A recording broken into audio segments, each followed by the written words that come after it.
Hello বন্ধুরা, এই গল্পটি কারও মনে আঘাত দেওয়ার জন্য নয়, এটাকে হৃদয়ে নেবেন না। আমার নাম খুশি, আমি একজন সুন্দরী মহিলা এবং বাড়িতে একা থাকি। একদিন একটি ১৬ বছরের ছেলে আমার কাছে এলো এবং এমন একটি ইচ্ছার কথা বলল যা শুনে আমার হৃদয় প্রায় থেমে গেল।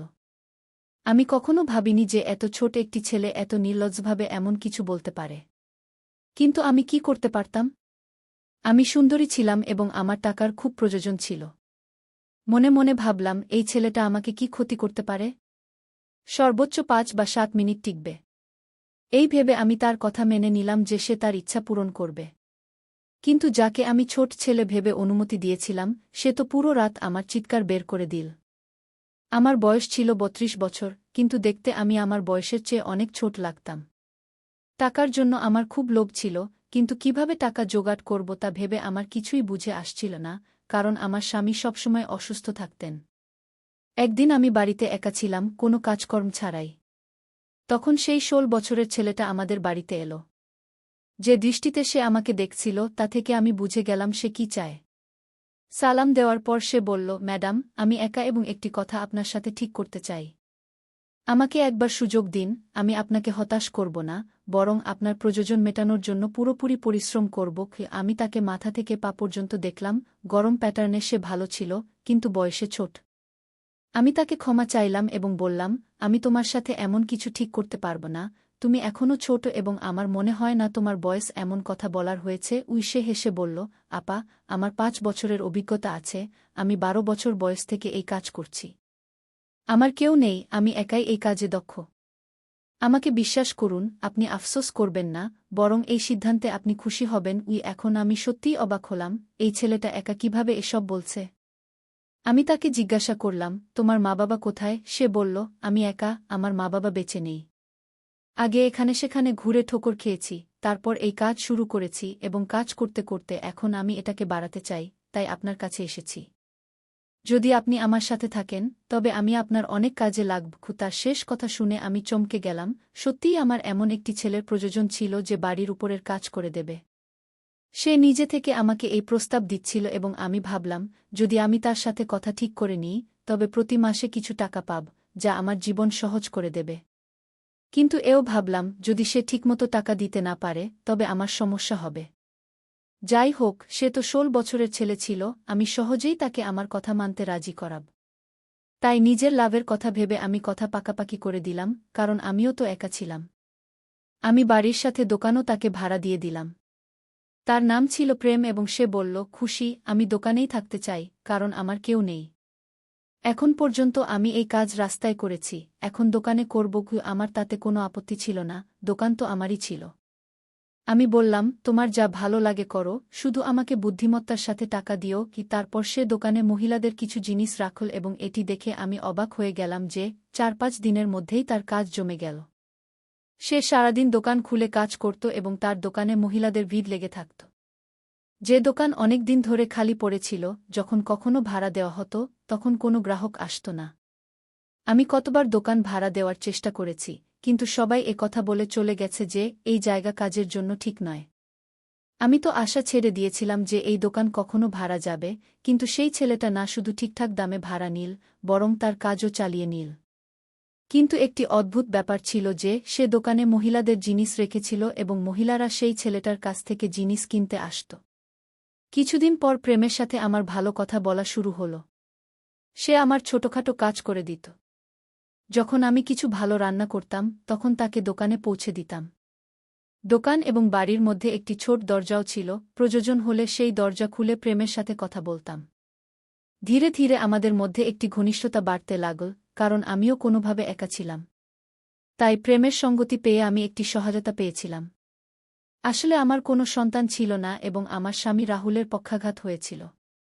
আবার বাড়ির খরচ চালানো খুব কঠিন হয়ে গিয়েছিল।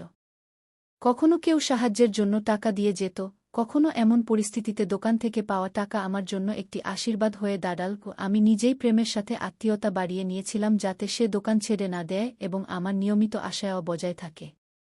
কিন্তু আমি কি জানতাম যে যাকে আমি ১৬ বছরের নির্দোষ ছেলে ভাবছি, সে আসলে ততটা সরল নয়। সেই ছেলে তো কয়েক দিনের মধ্যেই আমার দুনিয়া উল্টপাল্ট করে দেবে। আমাদের মধ্যে কিছু আত্মীয়তা বাড়ার পর আমি তাকে ঘরের ভিতরে আসার অনুমতি দিয়ে দিলাম।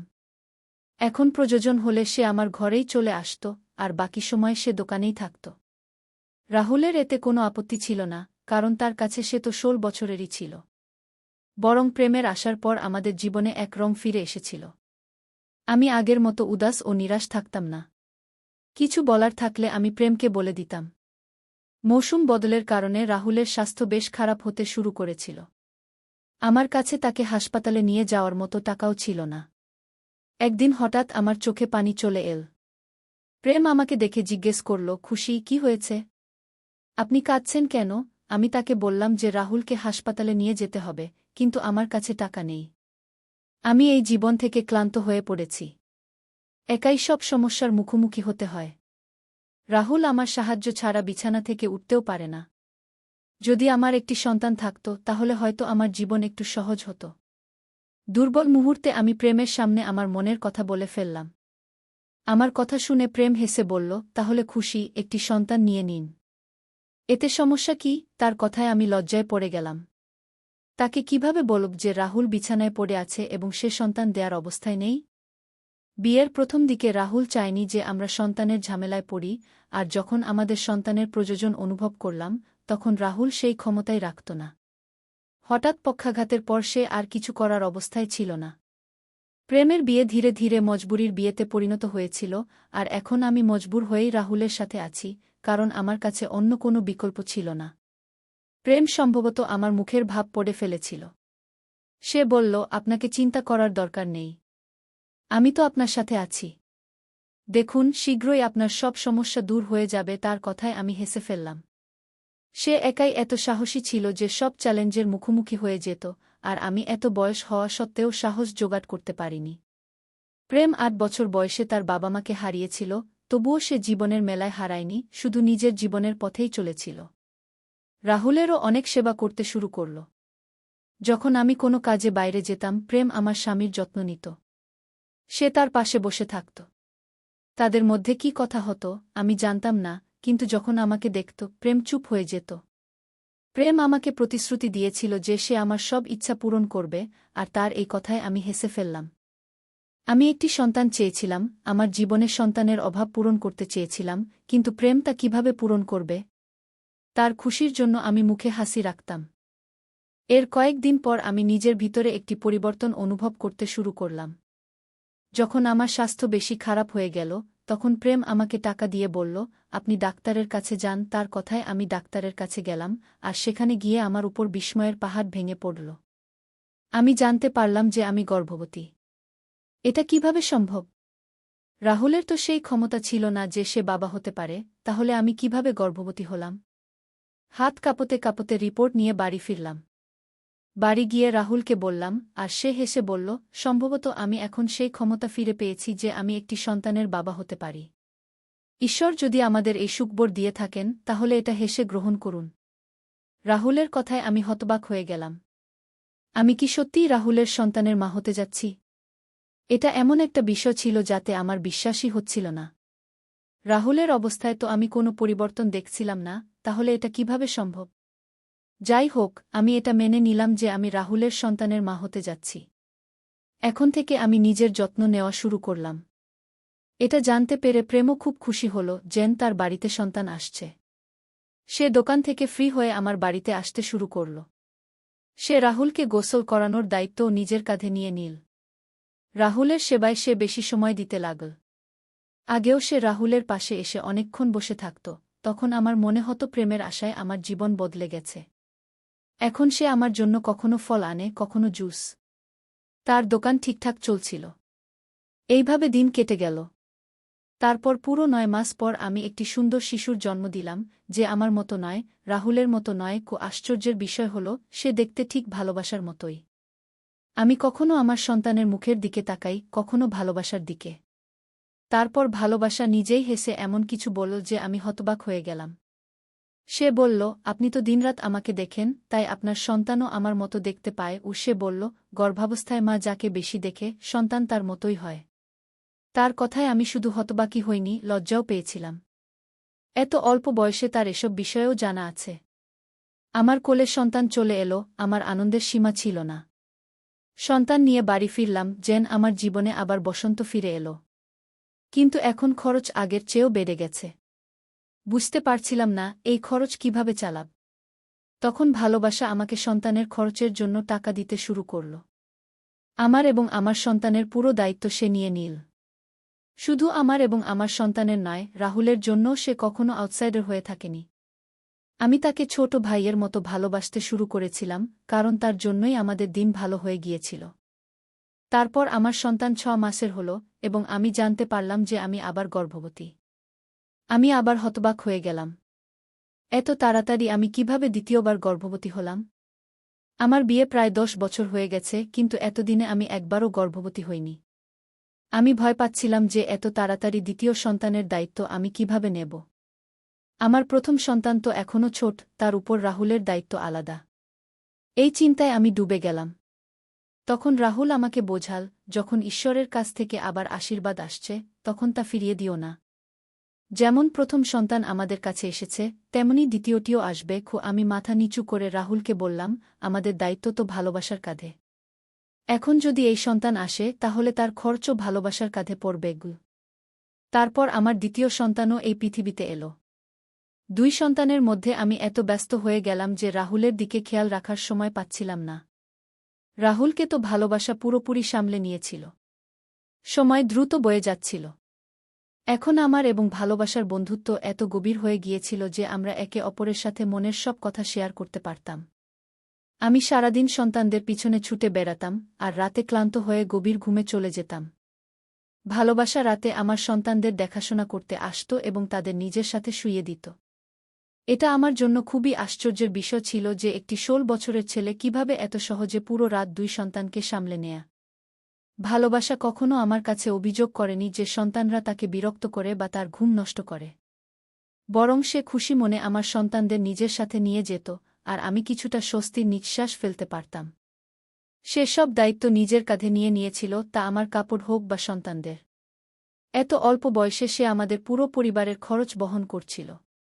কিন্তু আমি লজ্জা পেতাম, কারণ সে আমাদের সাথে এক কদমে ছিল। একদিন হঠাৎ ভালোবাসা কোনো কাজে আমার ঘরে ঢুকে পড়ল। সে নির্ভয়ে আমার ঘরে চলে আসত। আমার কথা শুনে তার চোখে পানি চলে এলো এবং সে বলতে লাগল, আপনি কি আমাকে আউটসাইডার মনে করেন? আমি তো আপনাদের সবাইকে আমার সব কিছু মনে করেছি। আমি আপনার জন্য সব করতে পারি। আমি শুনেছি আপনি আবার গর্ভবতী। আপনি আপনার স্বাস্থ্যের দিকে খেয়াল রাখুন, খরচের চিন্তা করবেন না। আপনার দোকানে অনেক বরকত আছে, আর আমি ভাগ্যক্রমে আপনাকে এসব দিতে পারছি। ও সে সবসময় এমন কথা বলত, তাই আমার আরও ভালো লাগত। 3 সন্তানের মা হওয়ার পর আমি পুরোপুরি বদলে গিয়েছিলাম। আমার মধ্যে আগের মতো বিষণ্ণতা ছিল না। দিন কিভাবে কেটে যায় তা বুঝতে আমার দেরি হতো না। আমি রাহুলকেও অবহেলা করতে শুরু করেছিলাম। এক রাতে আমার 3 সন্তান খুবই বিরক্ত করছিল, তখন ভালোবাসা এসে বলল, আপনি এদের আমাকে দিন, আপনি আরাম করে ঘুমান। আমি খুশি মনে সন্তানদের ভালোবাসার হাতে দিয়ে দিলাম।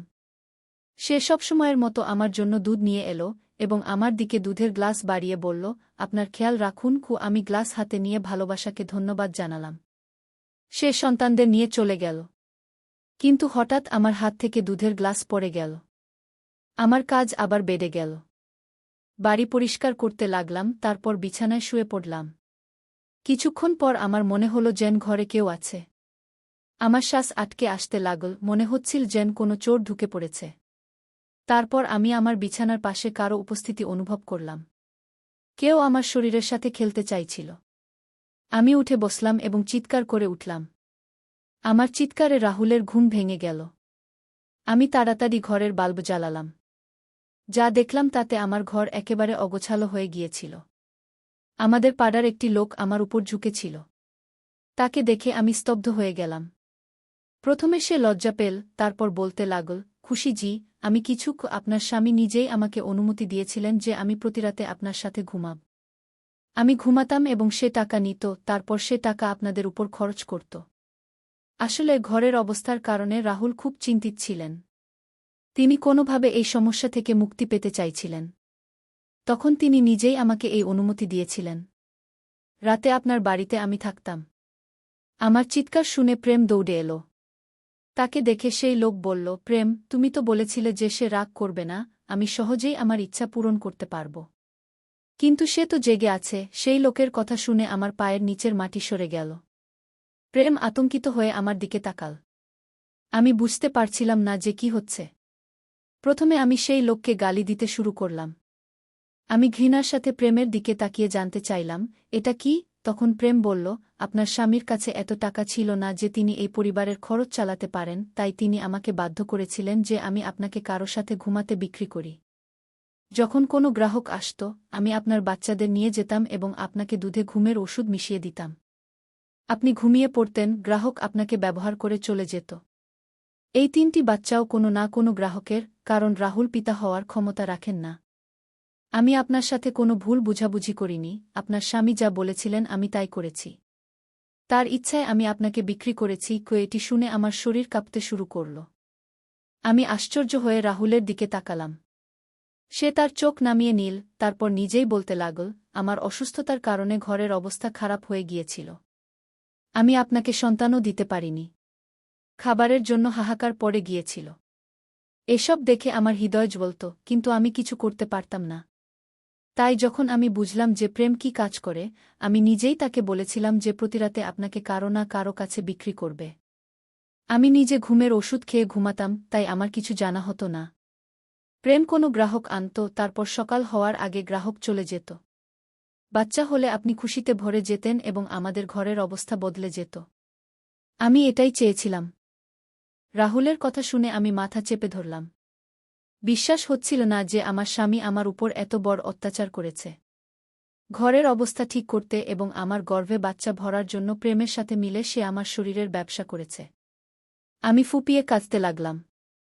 কিছুটা সংযত হয়ে প্রেমের সামনে হাত জোড় করে বললাম, আমাদের জীবন থেকে চলে যাও। তোমার আসার আগে আমরা হয়তো ক্ষুধার্ত থাকতাম, কিন্তু আমার স্বামী কখনো আমার শরীরের ব্যবসা করেনি। তার মনে এমন কোনো ভাবনাও আসেনি। আমি প্রেমকে সাথে সাথে দোকান খালি করতে বললাম এবং তার কোল থেকে আমার বাচ্চাদের ছিনিয়ে নিলাম। আমার 3টি ছোট বাচ্চা আমার সামনে ছিল, যাদের বাবার কোনো ঠিকানা আমি জানতাম না। আমি নিজের উপর আফসোস করছিলাম। আমি কত বোকা ছিলাম যে বুঝতে পারিনি এই বাচ্চারা আমার স্বামীর নয়। আমি সেই 2 পুরুষের হাতে বোকা হয়েছি। আমার জন্য শুধু প্রেমই নয়, রাহুলও দোষী ছিল। কিন্তু আমি কি করতাম? আমি রাহুলের সাথে বিবাহের বন্ধনে আবদ্ধ ছিলাম এবং তার অবস্থা এমন ছিল না যে আমি তাকে ছেড়ে চলে যেতে পারি। তাই বাধ্য হয়ে তার সাথে দিন কাটাতে লাগলাম। প্রেম দোকান ছেড়ে চলে গেল। আমি সেই দোকানে জমা কিছু টাকা দিয়ে মেয়েদের জিনিস রাখলাম এবং আমার নিজের দোকান চালাতে লাগলাম। গ্রাহকরা আগে থেকেই তৈরি ছিল, তাই আমার দোকান চলতে লাগল এবং ঘরের খরচ চলতে লাগল। আমি আমার বাচ্চাদের জড়িয়ে ধরলাম। এরা আমার বাচ্চা, তাদের বাবার সম্পর্কে আমি জানি না, কিন্তু আমি এদের আমার গর্ভ থেকে জন্ম দিয়েছি, তাই এদের জন্য আমার হৃদয়ে ভালোবাসা কমেনি। আপনি বলুন, আমার সাথে যা হয়েছে তা কি ঠিক ছিল? আমার স্বামীর কি এমন কাজ করা উচিত ছিল? ঘরের অবস্থা ঠিক করতে কি কোনো পুরুষ তার স্ত্রীর শরীরের ব্যবসা করতে পারে? আমাকে কি আমার বাচ্চাদের ছেড়ে দিতে হবে?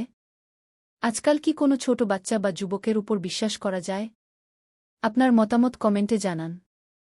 ভিডিও দেখার জন্য ধন্যবাদ।